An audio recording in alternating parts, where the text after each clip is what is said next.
Ok, listo. Muy buenos días, muy buenas tardes, perdón, con todos. Este es nuestro penúltimo día del primer Congreso Internacional de Especialidades Médicas Clínico-Quirúrgicas. Hoy tenemos a la doctora Fiorella Vicuña, quien nos va a presentar el tema de neumonía intrahospitalaria. La doctora Fiorella Vicuña es médico cirujano especialista en neumología, médico neumólogo en el Instituto Nacional de Rehabilitación Dr. Adriana Rebasa Flores, en Chorrillos, médico neumólogo en la clínica Javier Prado San Isidro. Sin nada más que decir, pues, doctora, bienvenida y puede dar inicio a su ponencia.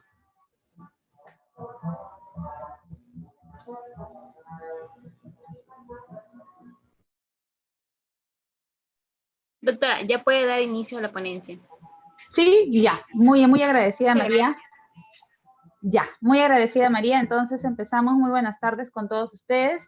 El tema de hoy a tratar es la neumonía intrahospitalaria. Voy a darle en el corto tiempo que me han programado una visión general y sobre todo completa desde cómo lo vamos a diagnosticar, cómo es que lo vamos a tratar y sobre todo los nuevos antibióticos que están surgiendo a partir todo de guías de práctica clínica, ¿no? Entonces, sabemos todos, o bueno, siempre hacernos un recordaris que una neumonía intrahospitalaria o la neumonía intrahospitalaria es un proceso inflamatorio pulmonar, ¿no? De origen infeccioso, ausente en el momento del ingreso de hospitalario, que es algo básico, y que se desarrolla a partir de las 48 semanas de haber ingresado al hospital. Toda esta información es recabada de la guía del CEPAR del 2011, que es bueno, ahí tenemos una actual y vamos a comparar a lo largo de la exposición cómo es que ha cambiado la guía comparada con la del 2020. Ya esta guía la va a clasificar en dos, básicamente, que es la neumonía intrahospitalaria de inicio precoz y la neumonía intrahospitalaria de inicio tardío. De inicio precoz es para referirse a las neumonías intrahospitalarias que ocurren dentro de las primeras 96 horas de estancia hospitalaria, como ustedes lo pueden observar, y de inicio tardío es aquellas que aparecen posterior a las 96 horas. Entonces, se va ya desde esta guía también, y las previas a esta, es cuando se empieza a denominar la neumonía asociada al ventilador, que va a ser el grupo de las subneumonías que tiene una vía aérea artificial y que va a llegar a representar más del 80% de las neumonías adquiridas en la comunidad, de cuidados intensivos. Ambas, la neumonía intrahospitalaria como la neumonía asociado al ventilador, van a constituir un problema importante en salud pública por su elevada morbimortalidad.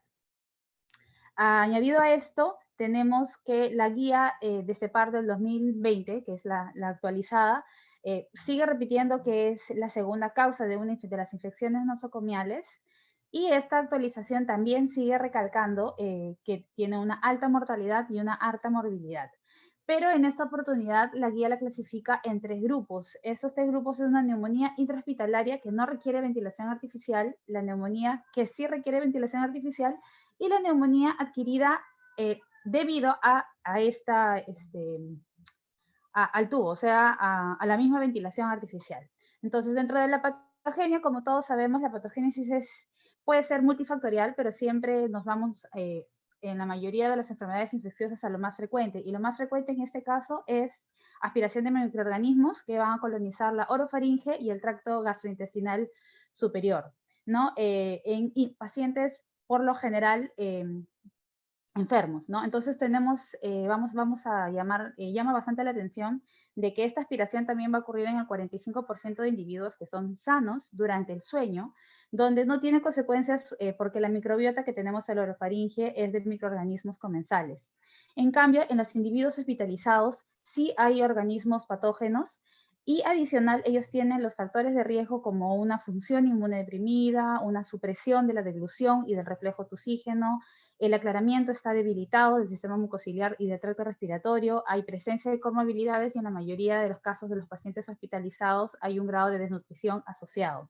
Entonces, todo esto va a ayudar a que esta aspiración o de que esta microaspiración contribuya a la formación de la neumonía intrahospitalaria.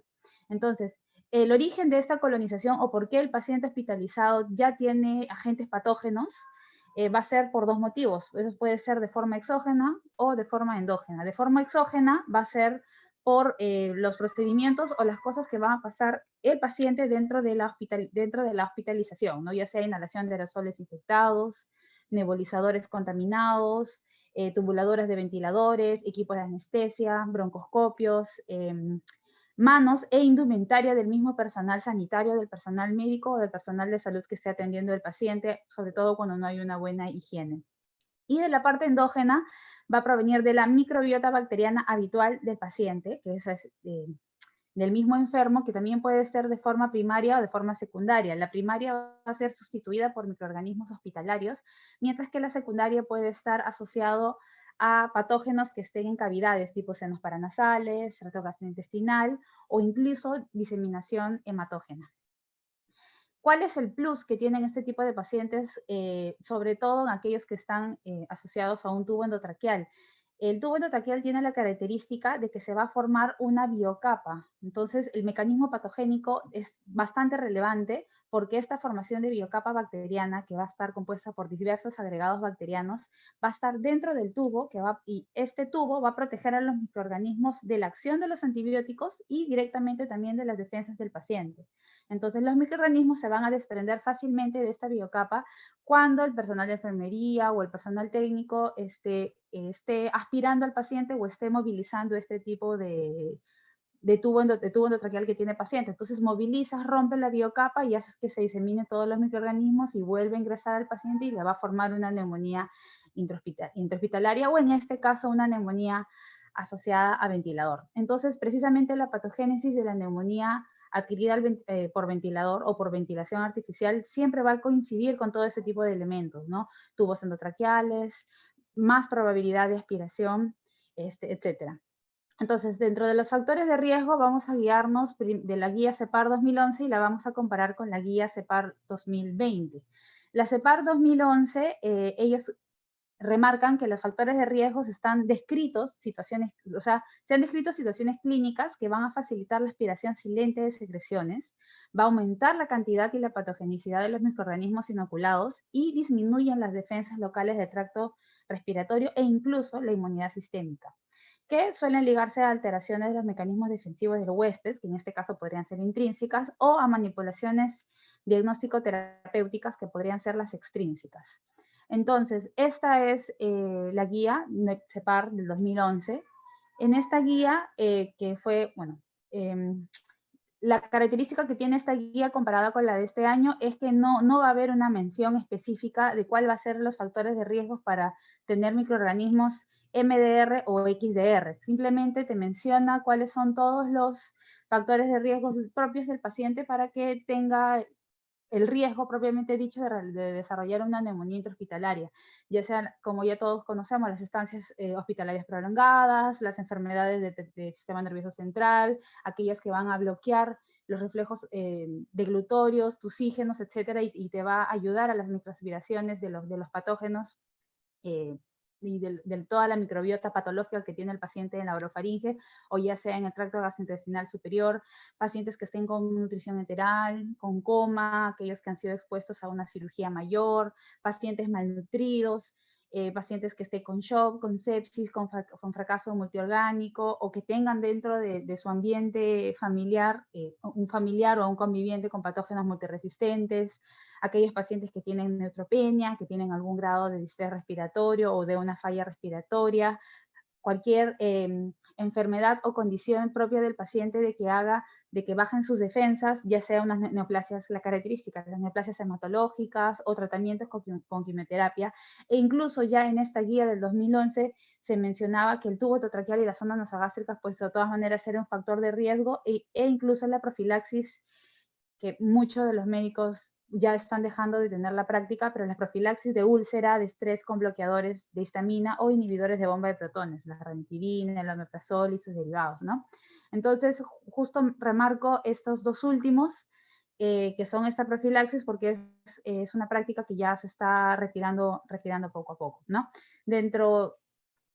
Recordarles también, discúlpenme, que la profilaxis de úlcera de estrés se va a asociar siempre con un incremento en la colonización por microorganismos gram negativos en el tracto gastrorrespiratorio, tracto digestivo, mientras que el tubo endotraqueal y las sondas nasogástricas van a interrumpir las barreras naturales de las vías aéreas bajas, con alteración de los reflejos que mencionaba, el tusígeno, el deglutorio, va a haber alteración y microlesiones de la glotis al estar realizando, poniendo, quitando, ya sea el tubo o ya sea la sonda nasogástrica o incluso las mismas sondas de aspiración. Entonces, la misma guía CEPAR del 2011 también nos da nuestras medidas preventivas para, dirigidas siempre hacia los factores de riesgo que son modificables, ¿no? Sabemos que hay cosas que no vamos a modificar, no vamos a modificar una neoplasia maligna, por ejemplo, o sanguínea, ¿no? Pero sí son diversas medidas preventivas para que nosotros podamos disminuir este tipo de factores que le predisponen al paciente de que desarrollen una neumonía intrahospitalaria, ¿no? Como ustedes pueden ver, la higiene de manos, tubos endotraqueales. La higiene de manos definitivamente va a ser a la cabeza no solamente en el tema de la pandemia, sino en todo lo que tenga que ver con las enfermedades infecciosas a nivel hospitalario. Por así sea algo tan sencillo y tan simple, tiene una eficacia probada por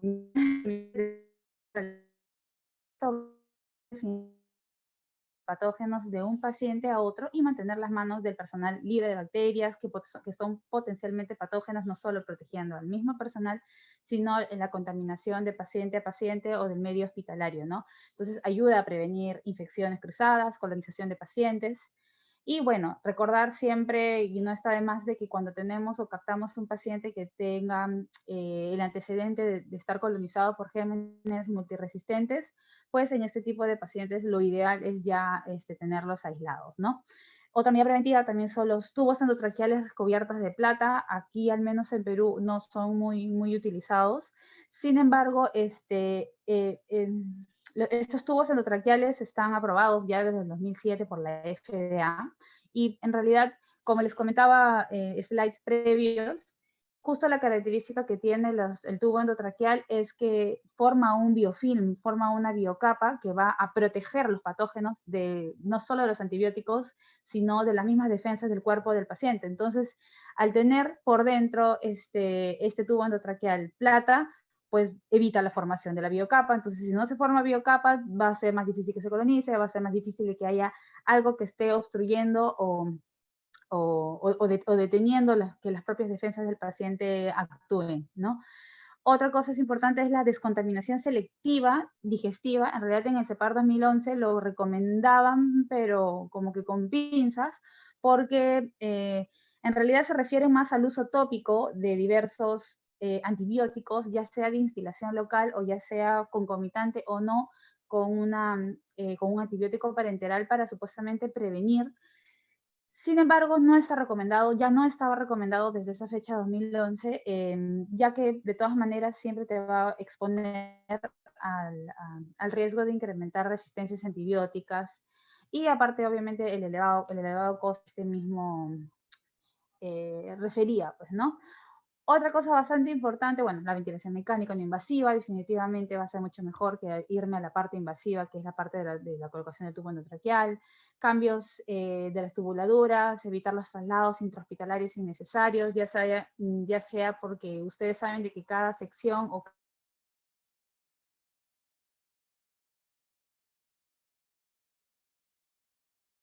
su propio margen de patógenos, incluso resistentes. Entonces, si tú trasladas al paciente de un lado a otro, pues vas a estar, no solo el paciente captando gérmenes de otros lados, sino el mismo paciente está distribuyendo sus gérmenes por todas las áreas hospitalarias. Entonces, en la medida de lo posible, siempre evitarlo. Las estrategias posicionales siempre lo remarcan también en esta guía del 2011, recordar siempre la cabecera de entre 45 y 30 grados, 30, no hay mucha diferencia entre uno y la otra, hay estudios que demuestran que es exactamente lo mismo. Y bueno, la aspiración de secreciones subglóticas y la descontaminación oral. En esta guía del 2011 ya te recomendaban que se haga una descontaminación oral aquí está, con clorexidina.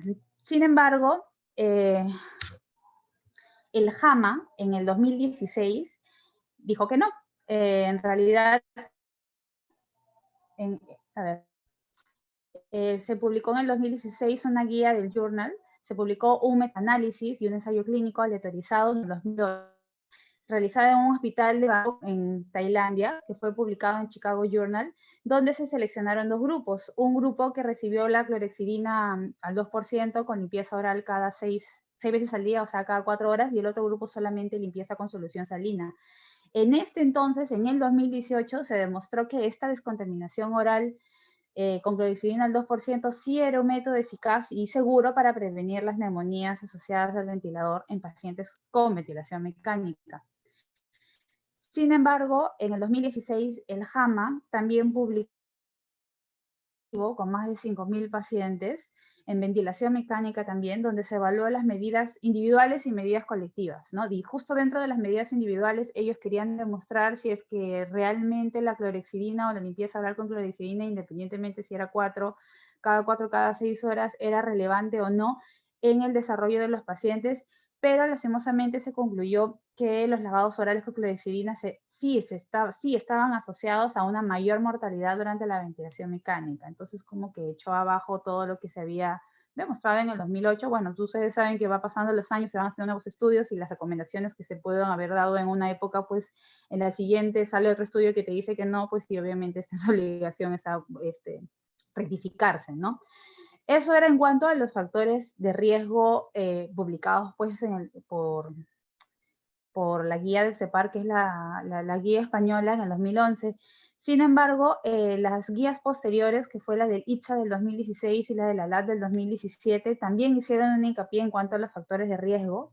La diferencia de estas dos guías que les menciono, esta es la ITSA del 2016 y esta es la guía del RS y el ALAT del 2017. En esta guía, a comparación con la guía del CEPAR 2011, solamente hablaba en forma general. Te decían neumonía intrahospitalaria, neumonía asociada al ventilador, los patógenos y los factores de riesgo para que el paciente se vuelva susceptible a desarrollarla o no. En cambio, en estas dos guías del 2016 y 2017, sí se van a incluir los factores de riesgo, pero para los microorganismos MDR y XDR, ¿no? Entonces, en esta guía remarca, ya sea como les menciono, la de la LAT y la de ITSA, el shock séptico, la administración previa de los antibióticos, la estancia hospitalaria más de 5 días, la prevalencia del más del 25% de patógenos MDR o la colonización previa del mismo paciente. Y la guía del ATS también te hablaba de los antibióticos, pero los últimos 90 días o que haya desarrollado el paciente un shock séptico. Entonces, estas últimas dos guías al menos te dan luces más actuales, ¿no? Porque ya están considerando la colonización por agentes MDR, ¿no? Adicional a esto, los factores de riesgos de patógenos. Esta guía también te mencionaron en realidad factores de riesgos específicos, ¿no? En pacientes, por ejemplo, pacientes que estén, ¿cómo sospechar en un paciente que tenga una colonización por Pseudomonas aeruginosa? Entonces, pensaba en una estancia prolongada en UCI, corticoterapia, tratamiento antibiótico previo, enfermedad pulmonar estructural, o todas las enfermedades pulmonares estructurales o secuelares o que dejan una lesión estructural, siempre teníamos que pensar de que se iba a ser colonizado por Pseudomonas aeruginosa. Y así como ustedes también pueden ver en el cuadro, estaban todas las cosas que te iban a hacer sospechar para que tú sospeches de todas maneras en el germen, en el Staphylo aureus, pacientes con coma, con traumatismo craneoencefálico y este tipo de etiologías, ¿no? En cuanto al diagnóstico, voy a intentar correr para que me alcancen los 45 minutos que me dicen. En cuanto al diagnóstico, pues el diagnóstico, como ustedes ya saben, es clínico la mayoría de las enfermedades. En las imágenes pueden observar dos radiografías de tórax. Lastimosamente no es el mismo paciente, pero intenté que sean dos pacientes mujeres pues, para que no haya dos accesorios que les vaya a llamar la atención. En la primera radiografía pues vemos una radiografía normal y en la segunda vemos junto con la flechita roja pues una imagen nueva. Entonces, como les mencionaba, no es el mismo paciente, pero hay algo que sí tienen que saber para poder diagnosticar una neumonía intrahospitalaria, es que siempre tiene que estar la radiografía previa. No puedes de frente pensar en una neumonía intrahospitalaria, le sacas una radiografía simple de tórax, ves un infiltrado neumónico y dices, bueno, neumonía, ya está. Pero era una neumonía que el paciente ya entró con esa neumonía, el paciente lo desarrolló dentro de la hospitalización. ¿Cómo lo sabemos? Pues la única forma de que lo vamos a saber es con la radiografía previa. Entonces, el diagnóstico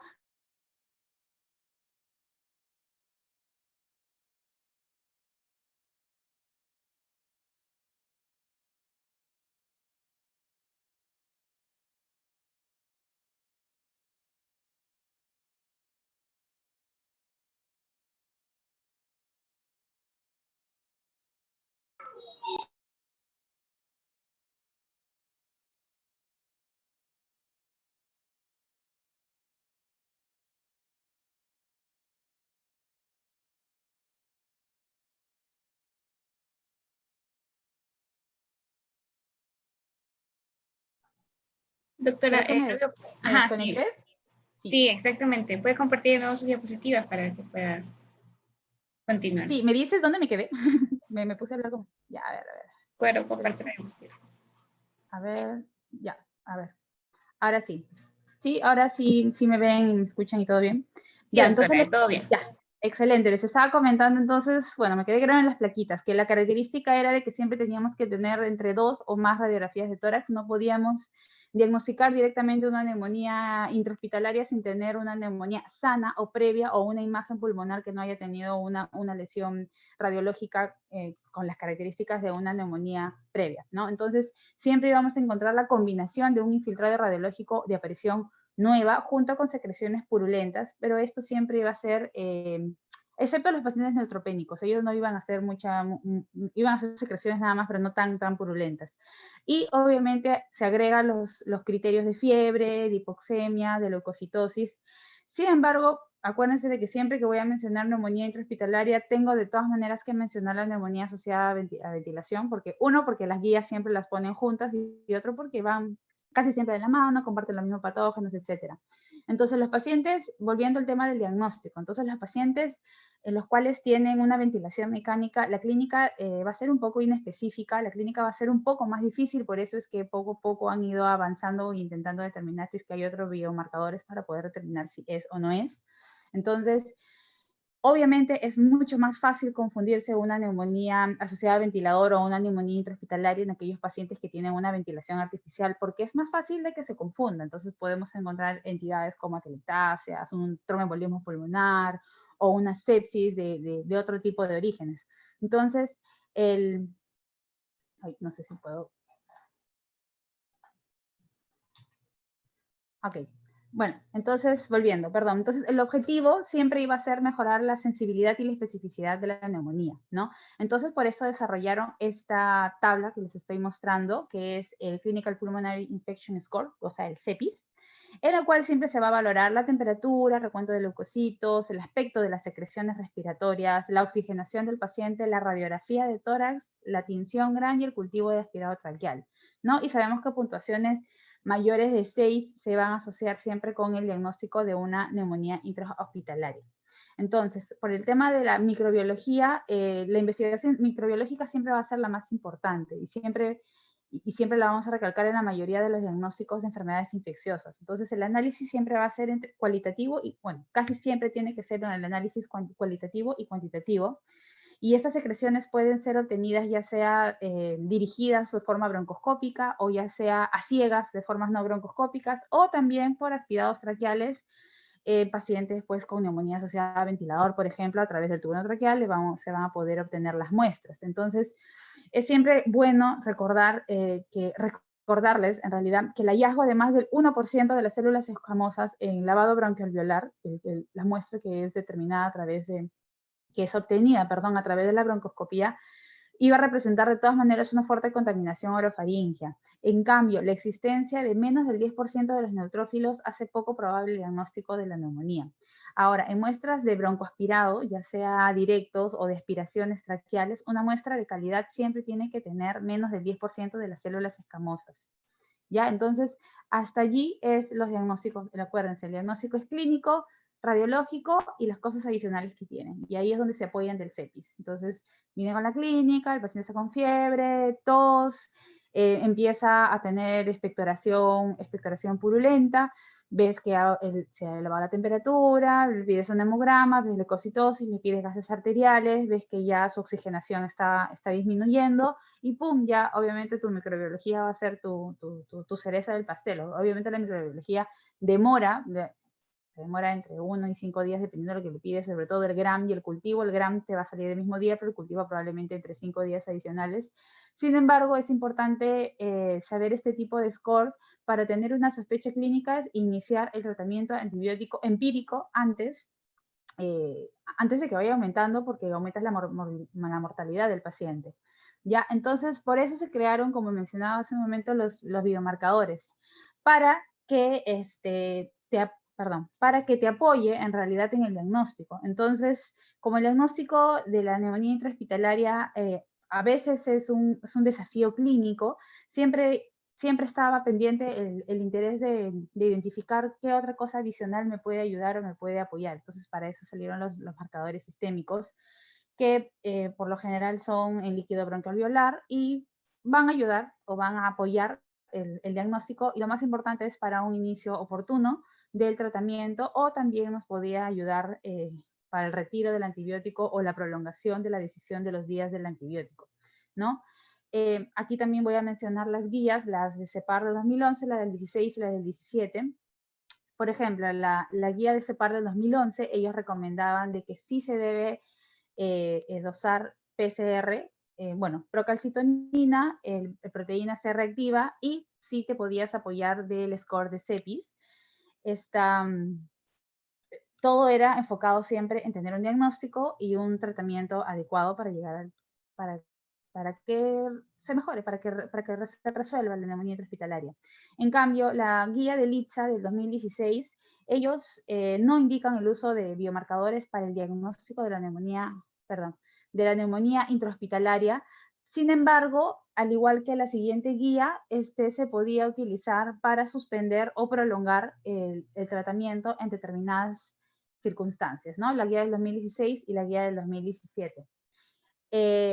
Por ejemplo, este es un estudio que se publicó en el Journal of Critical Care del 2018, y este estudio analizó una base de datos internacional para evaluar la capacidad que tiene la proteína C reactiva para diferenciar una traqueobronquitis de una neumonía asociada al ventilador.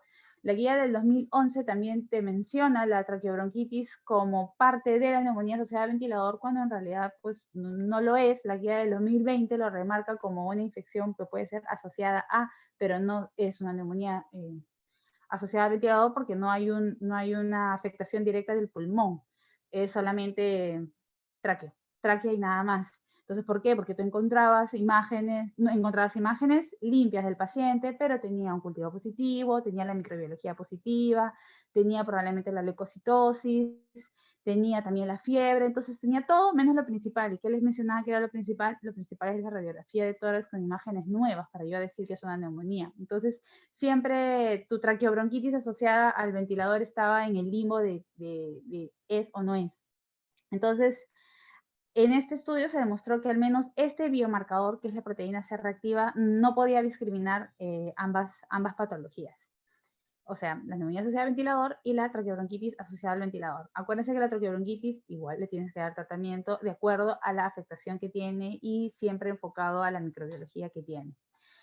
Este otro estudio que se publicó en el 2019 por la AJRCCM, bueno, fueron 2 cohortes prospectivas, ¿no?, de pacientes ventilados mecánicamente, ¿no? Y ¿cuál era el propósito de este estudio? Es ver la utilidad de los neutrófilos alveolares en el lavado broncoalveolar, ¿no? Y también en algunos pacientes adicional se analizó la procalcitonina como un marcador de infección bacteriana. Ahora, no se demostró que la procalcitonina fuera útil como un predictor de neumonía asociada a ventilador, y el recuento de neutrófilos, como pueden observar, menor del 50% del total de las células, demostró un alto valor predictivo negativo para la neumonía asociada a ventilador. Entonces, sí era bueno de todas maneras. Entonces, dicho valor predictivo negativo, acuérdense, aumenta y sí se asocia, obviamente, a una tinción gram negativa. Ahora, ya como si llego a mis 45 minutos tranquilamente, en cuanto al tratamiento de la neumonía intrahospitalaria, el tratamiento empírico para NIH y la neumonía asociada al ventilador, la guía CEPAR del 2011 remarcaba, acuérdense de que para ellos la clasificación era una neumonía de inicio precoz o una neumonía de inicio tardía. Para ellos, incluso también el tratamiento era enfocado a ese tipo de clasificación. Para la neumonía de inicio precoz, que no tenía factores de riesgo y en cualquier estadio de gravedad, para ellos solamente era la monoterapia, ceftriaxona o levofloxacino, y sus microorganismos probables eran Streptococcus pneumoniae, Haemophilus influenzae, Escherichia coli, Klebsiella pneumoniae, Enterobacter sp, etc. En cambio, para las neumonías de inicio tardío ya pensaban en microorganismos Pseudomonas aeruginosa, Klebsiella pneumoniae, Acinetobacter sp, ¿no? Algo más más complicado, pues, ¿no? Porque era paciente de inicio tardío, tenía factores de riesgo. Entonces ellos proponían una doble cobertura antibiótica, y si es que el paciente tenía el antecedente o algún factor de riesgo que me hacía sospechar que tenía un Staph meticilina resistente dentro de sus posibilidades o probables microorganismos que estaban causando la neumonía, le añadías un aminoglucósido o linezolid o vancomicina con linezolid. Entonces, otra de las cosas que también mencionaban en la neumonía separa en realidad era las dosis, el intervalo, el tiempo de perfusión de cada una. En la guía del 2017 y en la guía actual del 2020, pues es en realidad lo mismo. Como les mencionaba, las guías actuales o las nuevas, o la que hicieron del RC del 2016 y del ATS del 2017, ya enfocaban la neumonía y el manejo y el inicio del tratamiento antibiótico empírico más a si el paciente tenía o no factores de riesgo para tener microorganismos MDR o extremadamente resistentes o no, y a esto se le añadía si tenía shock séptico o no. Entonces, aquellos pacientes que tenían un bajo riesgo para tener microorganismos multidrogos resistentes, se sugiere en realidad una monoterapia antibiótica, llámese ertapenem, ceftriaxona, cefotaxima, moxifloxacino o levofloxacino. Mientras que para aquellos pacientes que tienen un alto riesgo de MDR, sin shock séptico, bueno, marcaba la diferencia entre con shock séptico o sin shock séptico, sin shock séptico era la monoterapia con agentes que cubran gram negativos, mientras que con shock séptico es una combinación antibiótica con cobertura anti-pseudomonas y antibiótico para Staph aureus meticilino resistente. Entonces, con respecto a la duración del tratamiento, que es algo que se ha mencionado también en las últimas guías, ya sea de la guía de 2011 y conforme las guías fueron avanzando, la guía del 2011 del CEPAR, como ustedes pueden observar allí al lado, la guía del CEPAR de 2011 nos indica que la neumonía nosocomial temprana, el tratamiento antibiótico podría darse entre 7 a 10 días, ¿no? Ya que son causadas por, como les mencioné, microorganismos generalmente sensibles y de origen comunitario, a pesar de que desarrollaron la neumonía intrahospitalariamente. Mientras que la neumonía nosocomial, que era la tardía, el tratamiento antibiótico podría durar incluso hasta 21 días, porque también era por el tipo de microorganismos, ¿no? Porque eran microorganismos causados que probablemente tenían una multiresistencia, como una pseudomonas aeruginosa o un Acinetobacter baumannii. La guía del 2017, la guía del RS del 2017, ellos te indican de que el tratamiento podría ser de 7 a 8 días, porque acuérdense que a partir de esta guía ya no es neumonía de inicio precoz ni neumonía de inicio tardío, sino la neumonía es asociada con factor de riesgos o no para microorganismos multidrogos resistentes. Entonces, ellos te sugieren ciclos solamente de antibióticos de 7 a 8 días en pacientes, ya sea con neumonía intrahospitalaria o ya sea con neumonía asociada a ventilador, pero que no tengan ningún grado de inmunodeficiencia, llámese fibrosis quística, empiema, absceso pulmonar, algún grado de cavitación pulmonar, neumonías necrotizantes, y que el paciente tenga un buen estado clínico y que sobre todo se vea una buena evolución, o sea que el paciente te está respondiendo a terapia. Obviamente se va a sugerir ciclos más prolongados y de una forma individual. Obviamente, ves al paciente de que no te está evolucionando de una forma correcta, ves al paciente de que persiste con esa sintomatología, que persiste con el grado de infección, entonces prolongas el tratamiento antibiótico o ves la forma de cambiarlo, ¿no? Entonces, el objetivo de la duración del tratamiento siempre va a ser que sea de forma adecuada, que la pauta antibiótica sea el tiempo suficiente para eliminar la infección, que no sea prolongado innecesariamente para evitar los efectos adversos en el paciente y sobre todo el cambio de flora microbiana o una aparición o una predisposición a la aparición de las multiresistencias. Entonces, en el 2013, el CHEST publicó una revisión sistemática con metaanálisis de 4 ensayos clínicos aleatorizados y controlados, donde se comparaba la indicación antibiótica de forma corta, o sea, pautas cortas y pautas largas, ¿no? Pautas cortas era antibiótico de 7 a 8 días y las pautas largas eran de 10 a 15 días. Obviamente todos estos en pacientes con neumonía adquirida en el ventilador. Entonces, ¿qué es lo que se demostró? De que no hubo diferencias de mortalidad a nivel global, no hubo diferencias de mortalidad a los 28 días, que fue uno de sus outcomes, y tampoco hubo diferencias de mortalidad a los 28 días en pacientes con infecciones por bacilos gram negativos no fermentadores. Entonces, hasta allí no había, no era mejor la pauta larga que la pauta corta, ¿no? Entonces, en el 2015, en Cochrane, se publicó una revisión sistemática de 6 ensayos clínicos con más de 1000 pacientes, también con neumonía asociada al ventilador, donde tampoco se observaron diferencias de mortalidad entre la administración de 7-8 días y 10-15 días, similar al anterior, ¿no? Pero esto es una revisión sistemática. Entonces, en los casos causados específicamente por bacterias gram negativas no fermentadoras, la pauta corta se asociaba siempre a un mayor número de recidivas, que esa era como que la característica que tuvo esta revisión sistemática. Luego, en el 2012, en Critical Care, se publicó un ensayo clínico en el cual se analizaron, no era una muestra pequeña en realidad comparada con las anteriores, se analizó 274 pacientes con neumonía asociada a ventilador y se asignó 2 tipos de tratamiento, ¿no? Con dosis fijas de doripenem durante 7 días y dosis fijas de imipenem cilastatina durante 10 días, ¿no? Entonces aquí ya tenían sus 2 grupos marcados también, pauta corta y pauta larga en realidad, ¿no? Entonces, igualito, los outcomes fueron mortalidad a los 28 días. Entonces, la mortalidad, en este ensayo clínico, la mortalidad a los 28 días por cualquier causa y la mortalidad del subgrupo de pacientes con neumonía adquirida de ventilador causada por neumonía por Pseudomonas aeruginosa era superior en pacientes tratados con la pauta corta con doripenem. O sea, en este caso, podríamos comparar entre la pauta corta y la pauta larga. En este estudio, por ejemplo, en el Journal of Trauma del 2007, publicó un estudio de caso control donde se analizaban a través del lavado broncoalveolar la decisión de retirar o continuar el tratamiento. Entonces, ellos marcaron como punto de corte de que si se detectaba menos de 10.000 unidades formadoras de colonia, era en una muestra en el día 4, eran pacientes respondedores, mientras que los pacientes no respondedores tenían más de 10.000 unidades formadoras de colonia. Entonces, obviamente, en los pacientes no respondedores se continuaba la pauta antibiótica de una forma más prolongada, ¿no? Entonces, no se observaron, o la conclusión fue que no se observó diferencias en la mortalidad, ni en la recidiva de la neumonía asociada al ventilador, pero la duración del tratamiento fue significativamente inferior en los respondedores que en los no respondedores, incluyendo los casos de neumonía por bacilos no fermentadores.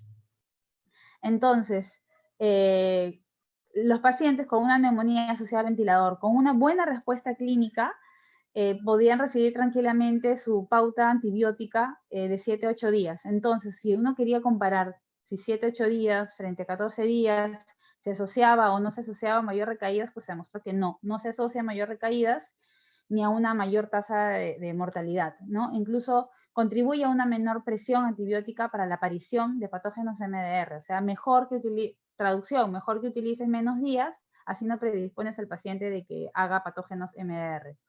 Mientras, obviamente, recuerden de que todas las decisiones de pautas de tratamiento son individualizadas, ¿no? Todo es de acuerdo a cómo el paciente está desarrollándose a lo largo de, puedes tener un paciente que no tiene factores de riesgo, pero en realidad está teniendo una mala evolución clínica, pues tienes que prolongarle o buscar otras cosas, ¿no? Entonces, en este caso, en específico en este slide, la neumonía asociada al ventilador, en el cual ya tenías demostrado de que es tiene microorganismos MDR, hay una mala respuesta, hay complicaciones adicionales o X o aparte, tipo neumonía necrosante, acceso pulmonar, derrame pleural, que recuerda que el paciente no lo tenía, o sea, lo está complicando durante el tratamiento, pues definitivamente ahí la pauta tenía que ser de todas maneras superior a más de 7-8 días, o sea, la pauta larga. Entonces, como les recordaba, siempre individualizar los casos, ¿no? Y ya por último, y sí llego a mis 45 minutos, y ya por último, en el tema de los nuevos antibióticos, recordarles que la guía del CEPAR del 2011, tanto como también la guía del RS del 2017 y la guía del 2016 del ATS, no mencionan los nuevos antibióticos, sino lo dejan como que en el limbo, lo dejan en el aire de mira que tenemos la tendencia de que están apareciendo nuevos microorganismos, MDR, ya sea por un mal inicio de cobertura antibiótica que no satisfaga los microorganismos del paciente, o una mala evolución y estamos predispuestos pues no a desarrollar más MDR. Entonces, aquí vienen a tallar los nuevos antibióticos. Entonces, recordarles así ya como a forma de un acrónimo este término escape, ¿no? Que incluye los nombres de los 6 patógenos que vamos a encontrar más comúnmente en este tipo de neumonías asociadas a ventilador y neumonía intrahospitalaria, ya sea Enterococcus faecium, el Staph aureus, Klebsiella pneumoniae, Acinetobacter baumannii, Pseudomonas aeruginosa, Enterobacter sp, que son los que siempre van a estar, a pesar de que son los microorganismos que están asociados más a ese tipo de patologías, las dos que te menciono, que es la neumonía intrahospitalaria y la neumonía asociada a ventilador, también están frecuentemente asociados a resistencia antimicrobiana. Sin ir muy lejos, por ejemplo, el Staphylococcus aureus meticilina resistente y la sensibilidad disminuida tiene por lo general, una sensibilidad disminuida a vancomicina. Las enterobacterias productoras de beta-lactamasa de espectro extendido, que son el BLE o las carbampenemasas, es resistente a fluoroquinolonas también, y la Pseudomonas aeruginosa y el Baumannii también son resistentes a beta-lactámicos. Hay, obviamente, microorganismos resistentes a beta-lactámicos de amplio espectro, quinolonas, aminoglucósidos, colistina, por múltiples microorganismos, múltiples mecanismos intrínsecos y adquiridos del paciente. Entonces, aquí vienen a tallar las 3 vedettes de los antibióticos nuevos o de quinta generación, por así decirlo, ¿no? Que son el ceftobiprole, la ceftazidima avibactam y el ceftolozano cotasobactam, ¿no? Estas 3 nuevos antibióticos descritos en la nueva guía de CEPAR del 2020, de este año, ¿no? Por ejemplo, el ceftobiprole aquí en Perú ya se comercializa, es de Laboratorios Biotoscana, también de Administración de Vivienda Venosa, el nombre comercial es Ceftera. La ceftazidima avibactam también se comercializa también aquí en Perú, de Laboratorios Pfizer, el nombre es Savicefta. El ceftolozano tazobactam también, de nombre Cervaxa, también se comercializa y es de Laboratorios Merck. Entonces, el ceftobiprole, por ejemplo, es una cefalosporina de quinta generación. Miren a lo que hemos llegado, y ya tenemos que utilizar cada vez más y más generaciones de antibióticos por los grados de resistencia que se están formando gracias a nosotros mismos, en realidad. Entonces, la cefalosporina es una cefalosporina de quinta generación que cubre Staphylococcus aureus, meticilina resistente, Pseudomonas aeruginosa, y obviamente es utilizado ampliamente en neumonías asociadas a ventilador y neumonías intrahospitalarias. Por ejemplo, este es un estudio que se publicó en el BM Infectious Disease en el 2019, el año pasado. Publicó un análisis retrospectivo post-hoc ya de 2 ensayos de fase 3. Entonces, un estudio incluyó hospitalizados con neumonía adquirida en la comunidad, ¿no? Y se randomizó el uso del ceftobiprole o la ceftriaxona con linezolid, ¿no? Mientras que el otro estudio incluyó pacientes con neumonía intrahospitalaria y se randomizó el uso de ceftobiprole o ceftazidima con linezolid. Entonces, el tratamiento con ceftobiprole se asociaba con una tasa de respuesta precoz superior al tratamiento comparador, que era ceftalinezolid, en los grupos de alto riesgo. Entonces, ¿quiénes eran los grupos de alto riesgo? En este análisis retrospectivo era neumonía adquirida en la comunidad, en pacientes de 75 años a más, también neumonía adquirida en la comunidad en pacientes con enfermedad pulmonar obstructiva crónica, que siempre va a ser nuestra piedra en el camino, porque sus manejos y sus enfoques siempre van a ser distintos, pacientes con alto riesgo de una NIH y pacientes con NIH, pero aquellos que tengan más de 10 comorbilidades. Ya terminando, se presentó también otro estudio, el de acá, se publicó en el Lancet en el 2018, publicó un ensayo de fase 3 llamado REPROVE, financiado por AstraZeneca. Fue un ensayo de fase 3 de no inferioridad. Ya, también fueron pacientes con NIH, incluyendo las neumonías asociadas a ventilador, acuérdense que es parte de la clasificación, y se comparó la ceftazidima avibactam con el meropenem durante 7 días, ¿no? Su comparador o su GOLD era meropenem. Entonces la ceftazidima avibactam fue no inferior al meropenem, o sea, está buena también, no inferior, ¿no? En términos de curación clínica y en términos de efectos adversos. Entonces siempre se debe destacar que los microorganismos aislados principalmente eran gram negativos, que son enterobacterias y Pseudomonas aeruginosa. Ya, luego y por último, se publicó también ese mismo año, la misma revista, el Lancet, publicó el ensayo clínico Aspect NP, ese era su nombre, también pero esta vez financiado por Merck, en pacientes también con neumonía intrahospitalaria, incluida también la neumonía asociada a ventilador, y se comparó ceftolozano tazobactam con meropenem durante 8 días. Acá está. Ya, entonces el ceftolozano tazobactam fue no inferior al meropenem, igual que el anterior. Entonces demostraron que fueron no inferior. Entonces, a modo de resumen, el ceftobiprole lo podrías utilizar en una neumonía no asociada a ventilador. La ceftazidima con avibactam y el ceftolozano tazobactam también eran una neumonía intrahospitalaria no asociada a ventilador, y también las asociadas a ventilador con una buena respuesta, ya que los dos ensayos clínicos en fase 3 que se realizaron en ambos casos, bueno, por distintas empresas, mostraron que no tenían, que eran no inferior al clásico o al más utilizado o a tu punto de comparación, que en este caso era meropenem. Y ya, eso es todo. Muchísimas gracias. Si hubieran algunas preguntas.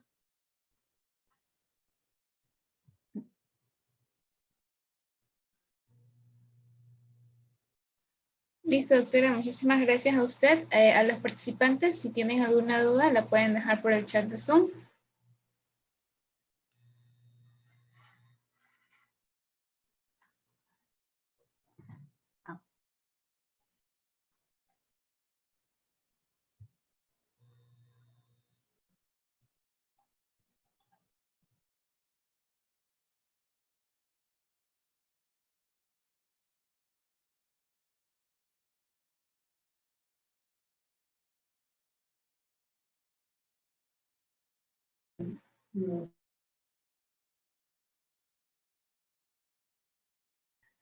Buenas tardes, doctora. Tenemos una pregunta. Yosme Galarza nos dice, ¿cuál es la diferencia principal del tratamiento con otros tipos de neumonía?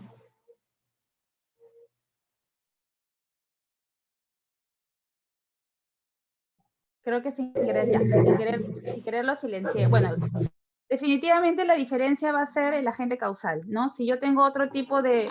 Es que al decir otro tipo de neumonía, pues es bastante extenso, ¿no? Es una diferencia entre una neumonía asociada a ventilador, es el agente causal, que yo voy a sospechar que probablemente ha colonizado porque ha estado asociado al área hospitalaria, la UCI, etcétera. Si yo tengo una neumonía adquirida en la comunidad, pues definitivamente mis patógenos van a ser patógenos de la comunidad. No voy a pensar de frente en un neumococo, voy a pensar en influenza, en ese tipo de cosas.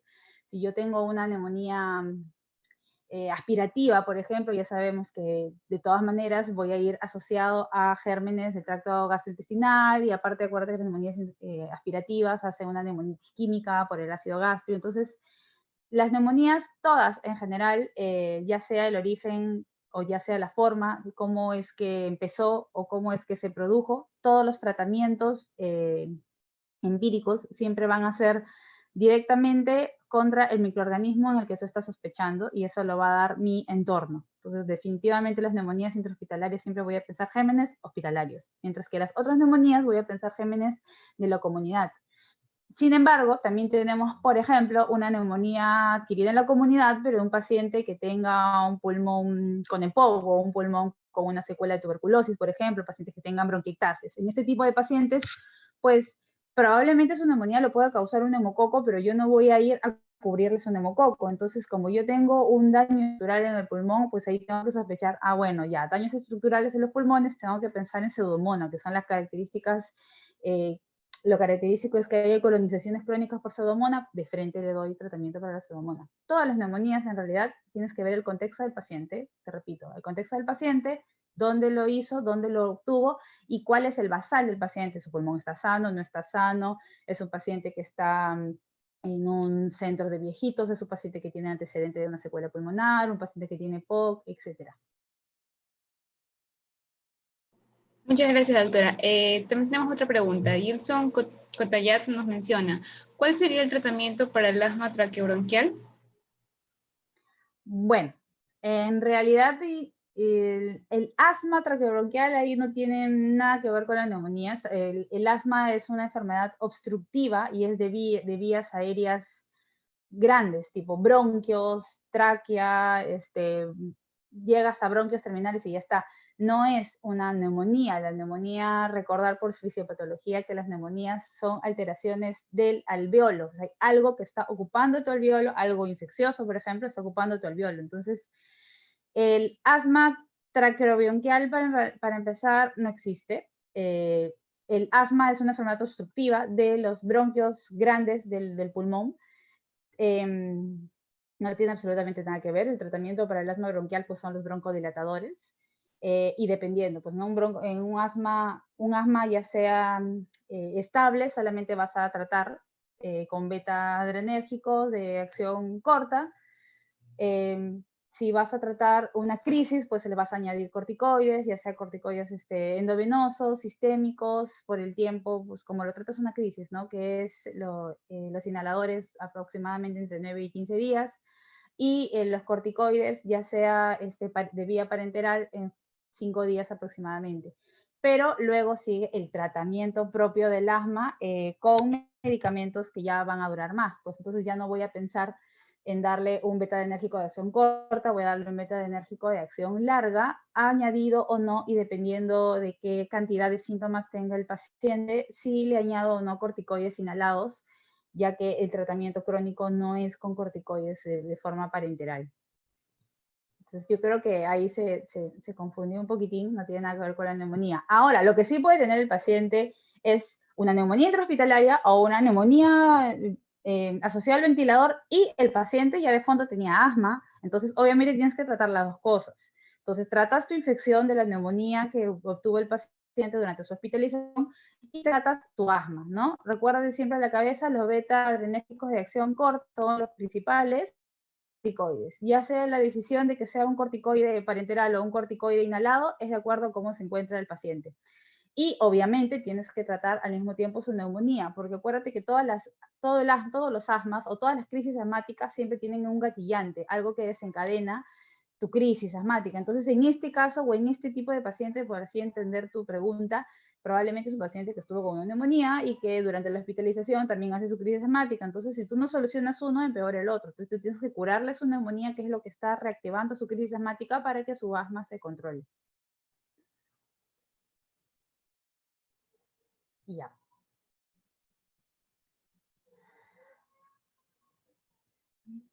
Listo, doctora. Con respecto justamente a la pregunta del asma, nos mencionan qué tiempo dura el tratamiento y esto depende del grado de asma. Sí, justo lo leía mientras lo contestaba. El tratamiento siempre es de acuerdo al tipo de escenario en el que yo esté. Vamos a poner como que ejemplos para que sea más fácil de entender. Si yo tengo un asma bronquial, es que saquen la cabeza el tráqueo bronquial, eso no existe asma tráqueo bronquial, es asma bronquial. Ya. Si yo tengo un asma bronquial y yo tengo 30 años, tengo mi asma bronquial y necesito tratamiento, pues siempre voy a tener dos tipos de tratamiento, ¿no? El tratamiento de rescate y el tratamiento de mantenimiento. Mi tratamiento de rescate, pues siempre tiene que ser con un SABA, un beta-adrenérgico de acción corta, que me solucione mi crisis asmática al toque, porque yo utilizo mi inhalador y a los 5 minutos está usándose, pero a las 2-3 horas ya se salió de mi cuerpo, entonces lo tendré que volver a usar.